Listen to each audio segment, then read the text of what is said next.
নমস্কার বন্ধুরা, লিটনস short tricky নোটসে তোমাদেরকে স্বাগত জানাই।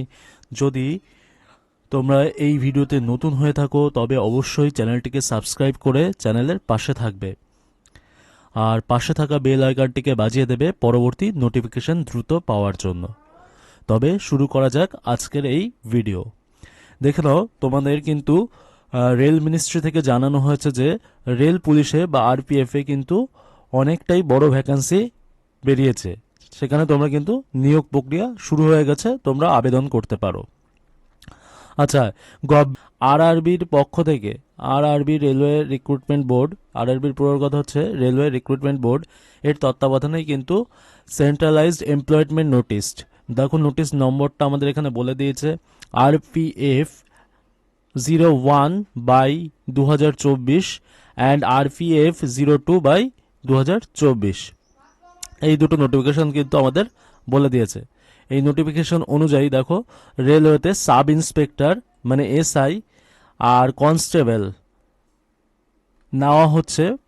রেলওয়ে স্পেশাল প্রোটেকশন ফোর্সে কিন্তু লোক নেওয়া হচ্ছে সাব ইন্সপেক্টর এবং কনস্টেবল হিসেবে। আচ্ছা, এই পুরো অ্যাপ্লিকেশনটাই হয়ে যাবে তোমাদের অনলাইন মোডে, কিন্তু অ্যাপ্লিকেশন করবে কেবলমাত্র অনলাইন, অফলাইনে কিন্তু কোনো অ্যাপ্লিকেশন করা যাবে না। দেখো, সিরিয়াল নাম্বার, দুটো সিরিয়াল নাম্বার দিয়েছে। সেন্ট্রাল নাম্বার, যে নাম্বারটা আমরা এখানে দেখলাম, আরপিএফ 01/2024, এই অনুযায়ী সাব ইন্সপেক্টর বা এসআই লোক নেওয়া হচ্ছে, এসআই পদে নেওয়া হচ্ছে লোক। দেখো, ওপেনিং ডেট মানে কবে থেকে শুরু হচ্ছে আবেদনপত্র, 15 তারিখ থেকে কিন্তু শুরু হয়েছে। আর এটা কতদিন পর্যন্ত চলবে? 14/5/2024 পর্যন্ত কিন্তু এটা চলবে। দেখে নাও কতটা ভ্যাকান্সি আছে, শূন্যপদ কতটা আছে দেখে নাও।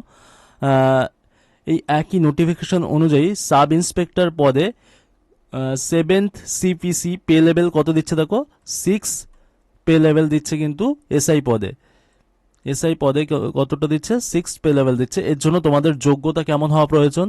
তোমাদেরকে অবশ্যই যে কোনো বোর্ড বা যে কোনো ইউনিভার্সিটির আন্ডারে কিন্তু তোমাদের গ্রাজুয়েট হতে হবে। সিক পে কত দেবে?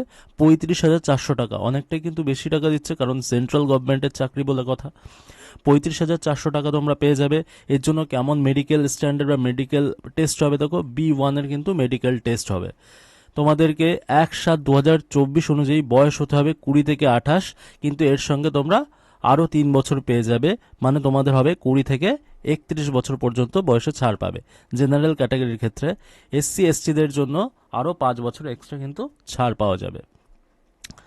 আচ্ছা, তাহলে তোমাদের এখানে হলো 20 থেকে 31 বছর বয়স, আর যদি এসসি হয় তাহলে হয়ে যাবে 20 থেকে 36 বছর পর্যন্ত। ওকে। আচ্ছা, এর জন্য দেখো কতটা ভ্যাকান্সি আছে, এখানে কিন্তু 452খানা এসআই পদে ভ্যাকান্সি আছে।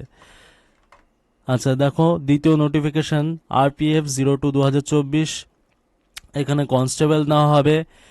এখানে পে লেভেল কত আছে দেখো, 3rd পে লেভেলে। দেখো, তোমাদেরকে অবশ্যই কিন্তু কনস্টেবল পদে আবেদন করতে হলে মাধ্যমিক পাস হতে হবে, অথবা যে কোনো বোর্ড থেকে মাধ্যমিকের সমতুল্য কিন্তু কোর্স পাস হতে হবে। ঠিক আছে, কারণ যে কোনো রিকগনাইজড বোর্ড থেকে কিন্তু তোমাদের মাধ্যমিক অথবা সমতুল্য মানের কোনো শংসাপত্র পেয়ে থাকতে হবে। এর জন্য তোমাদের দেখো বেসিক পে কত দিচ্ছে, 21,700 টাকা কনস্টেবলের জন্য। এর জন্য কিন্তু একই মেডিকেল হবে, B1 টাইপের মেডিকেল হবে। বয়স হতে হবে 18 থেকে 28, কিন্তু আরও 3 বছর এক্সট্রা পাওয়া যাবে কিসের জন্য? কোভিড-19-এর জন্য। তার মানে বয়স হয়ে যাবে তোমাদের 18 থেকে 31 বছর পর্যন্ত জেনারেল ক্যাটাগরির ক্ষেত্রে। আর যদি এসসি হয় তাহলে 18 থেকে 36 পর্যন্ত কিন্তু বয়স আছে। আচ্ছা, এর জন্য শূন্যপদ কতটা আছে দেখো, 4,208টা কিন্তু শূন্যপদ আছে। আমাদের টোটাল আরপিএফ, এসআই ও কনস্টেবল মিল 3 বছর কিন্তু তোমাদের ছাড় দেওয়া হয়েছে। কিসের জন্য? কোভিড-19 প্যান্ডামিকের কারণে কিন্তু তোমাদের 3 বছর ছাড় দিয়েছে। আচ্ছা, আরপিএফ নোটিফিকেশন নম্বর 01/2024 এবং 02/2024 অনুযায়ী তোমরা কি করতে পারবে? 13 নম্বর প্যারা অনুযায়ী যে কোনো নির্দিষ্ট আরআরবিতে কেবলমাত্র একটাই কিন্তু তোমরা আবেদন করতে পারবে। একাধিক আরআরবিতে কিন্তু তোমরা আবেদনের যোগ্য নন। যদি একাধিক আরআরবিতে তোমরা অ্যাপ্লাই করো তাহলে কিন্তু তোমাদের সমস্ত অ্যাপ্লিকেশনই ক্যান্সেল হওয়ার সম্ভাবনা আছে। তবে তোমরা মনে রাখবে, যে কোনো একটা আরআরবিতে তোমরা অ্যাপ্লিকেশন করবে। আচ্ছা, বয়স হতে হবে, এটা আগেই বলেছি যে বয়স হতে হবে 1/7/2024 অনুযায়ী। কোভিড-19 জন্য 3 বছর এক্সট্রা পেয়ে যাচ্ছ, তার মানে 20 থেকে 31 বছর পর্যন্ত পাবে, এবং কনস্টেবলের ক্ষেত্রে 18 থেকে 31 পর্যন্ত পাবে। উভয় ক্ষেত্রেই যদি জেনারেল ক্যাটাগরি হয় 18 থেকে 31, এসসি হলে 18 থেকে 36 পর্যন্ত বয়সের মধ্যে পাবে। আর তোমরা যদি এসসি এসটি হয়, এজ রিল্যাকশন তো আছেই, 5 বছর এসসিদের জন্য, ওবিসিদের জন্য 3 বছর, এসটিদের জন্য 5 বছর। তারা এখনো ফাইনাল মার্কশিট পায়নি, ধরো এবছরের যারা এখনো ফাইনাল ইয়ারে আছে অর্থাৎ মার্কশিট হাতে পায়নি, তারা কিন্তু আবেদনের জন্য যোগ্য নন। ঠিক আছে, এইখানে কিন্তু লেখা আছে, দেখে নাও, candidates waiting for result prescribed educational qualification should not apply. যারা এখনো ফাইনাল মার্কশিট হাতে পায়নি তারা কিন্তু এই আবেদনের যোগ্য নয়। একটা রেজিস্ট্রেশন করতে হবে, তারপরে তোমাদের ফিজিক্যাল মেজারমেন্ট হবে, মানে পিএমটি টেস্ট হবে। এর মধ্যে পিএমটির মধ্যে কি কি থাকে? পিএমটির মধ্যে তোমার 1600 মিটার রান থাকে, আর হাই জাম্প ও লং জাম্প থাকে। ঠিক আছে, তাহলে 3টে স্টেপ আছে পিএমটির মধ্যে, একটা হচ্ছে রান, তারপরে high jump and long jump.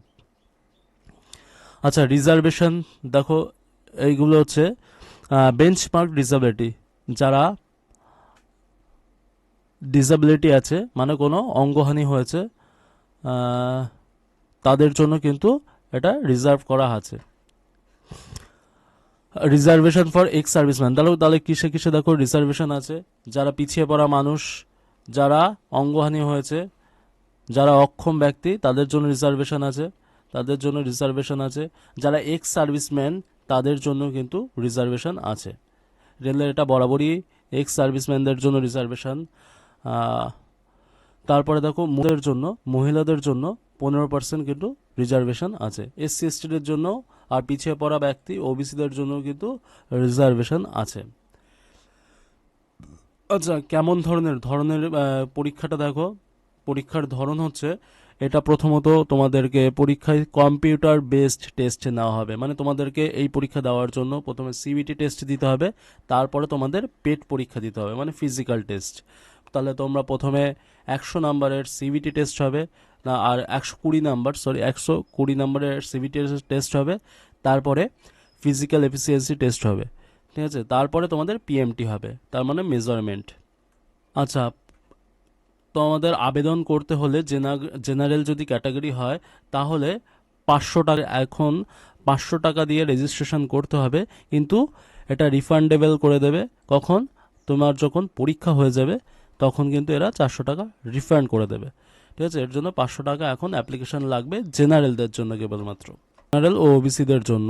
আর যারা পিছিয়ে পড়া মানুষ, যেমন এসসি এসটি, এক্স সার্ভিসম্যান, মহিলা, তারপরে মাইনরিটিস, যারা ইকোনমিক্যালি পিছিয়ে আছে তাদের জন্য, যারা ইকোনমিক্যাল ব্যাকগ্রাউন্ড ক্লাস থেকে আসছে, যারা অর্থনৈতিকভাবে পিছিয়ে পড়া মানুষ, তাদেরকে কিন্তু 250 টাকা ফর্ম ফিল আপ নিচ্ছে ফি বাবদ, যেটা কিন্তু আবার রিফান্ডেবল। এটা কিন্তু যখন পরীক্ষা হয়ে যাবে, যখন তুমি সিবিটি টেস্ট দেবে, তখন কিন্তু এই টাকাটা ওরা ফেরত দিয়ে দেবে। ঠিক আছে, 250 টাকা নিচ্ছে SC ST, ex serviceman, female, minorities আর ইকোনমিক্যালি ভাবে। আচ্ছা, only candidates who attend CBT will get a refund their examination fee as mention here. তাহলে যারা পরীক্ষায় বসবে তাদের টাকা কিন্তু ফেরত দিয়ে দেওয়া হবে, নোটিফিকেশনে বলা আছে, দেখো। তারপরে তোমরা একাধিক, কিন্তু এই যে 11 নম্বর কলামে বলেছে তোমরা একাধিক অ্যাপ্লিকেশন কিন্তু কখনোই করতে পারবে না। একাধিক অ্যাপ্লিকেশন যদি করো তাহলে কিন্তু তোমাদের পুরো আবেদনপত্রই কিন্তু ক্যান্সেল হয়ে যাবে। ঠিক আছে, তাহলে তোমরা কেবলমাত্র একটাই অ্যাপ্লিকেশন করতে পারবে, যে কোনো একটা আরআরবিতে। তুমি ম্যাক্সিমাম আরআরবিতে কিন্তু করতে পারবে না। আচ্ছা, তোমাদের এলিজিবিলিটি কি আমি বলেছি আগেই, এসআই পরীক্ষা যদি দাও, আরপিএফ এর এসআই যদি হতে চাও, তাহলে তোমাদেরকে যে কোনো রিকগনাইজড ইউনিভার্সিটি থেকে অবশ্যই গ্র্যাজুয়েশন করা থাকতে হবে, এবং কনস্টেবলের বেলায় যে মাধ্যমিক পাস হতে হবে। ঠিক আছে, দেখো 13 নম্বর প্যারায় তোমাদের সংশ্লিষ্ট আরআরবিতে, আরআরবি গুলো বলে দিয়েছে, যেমন আহমেদাবাদের আরআরবি দেখো ওয়েবসাইটগুলো দেওয়া আছে, আজিমের ক্ষেত্রে ওয়েবসাইট দেওয়া আছে, বেঙ্গালুরুর ক্ষেত্রে দেওয়া আছে, ভোপাল, ভুবনেশ্বর, বিলাসপুর, চণ্ডীগড়, চেন্নাই, গোরখপুর, গুয়াহাটি, জম্মু, শ্রীনগর, কলকাতা। দেখো কলকাতাটা হাইলাইট করা আছে, ঠিক আছে। আমাদের ক্ষেত্রে কি হবে, পশ্চিমবঙ্গবাসী সবাই কিন্তু কলকাতা, মালদা এগুলো প্রেফার করে থাকে, এজন্য কিন্তু এটা অলরেডি হাইলাইটেড আছে। দেখো কলকাতার জন্য rrb.kolkata.gov.in গিয়ে কিন্তু তোমরা রেজিস্ট্রেশন করে এখানে কিন্তু ফর্ম ফিল আপ করতে হবে। মালদার ক্ষেত্রে দেখো rrb.malda.gov.in, একইভাবে মুম্বাই, মুজফ্ফরপুর, পাটনা, প্রয়াগরাজ, রাঁচি, সেকেন্দ্রাবাদ, শিলিগুড়ি, তিরুবনন্তপুরম, এই কিন্তু 1টা 2টো 3টে 4টে 5টা 6টা 7টা 8টা 9টা 10টা 11টা, 11 দুগুণে 22, এর একের থেকে কম হবে, 21টা কিন্তু এরা আরআরবি দিয়ে দিয়েছে, 21টার মধ্যে তোমরা কিন্তু কেবলমাত্র একটাতেই, দেখো এখানে নোটিফিকেশন দিয়েছিল 2-3-এ, ঠিক আছে, চেয়ারপারসন রেল রিক্রুটমেন্ট বোর্ড থেকে কিন্তু দেওয়া হয়েছে। ভিডিওটিকে ভালো লাগলে অবশ্যই চ্যানেলটিকে সাবস্ক্রাইব করে চ্যানেলের পাশে থাকবে, আর বেল আইকনটাকে বাজিয়ে দেবে পরবর্তী নোটিফিকেশন পাওয়ার জন্য। আর কিভাবে ফর্ম ফিল আপ করতে হবে সেটা তোমরা পরের ভিডিওতে দেখতে পাবে। আশা করি তোমাদের সমস্যার সমাধান হয়েছে। ধন্যবাদ।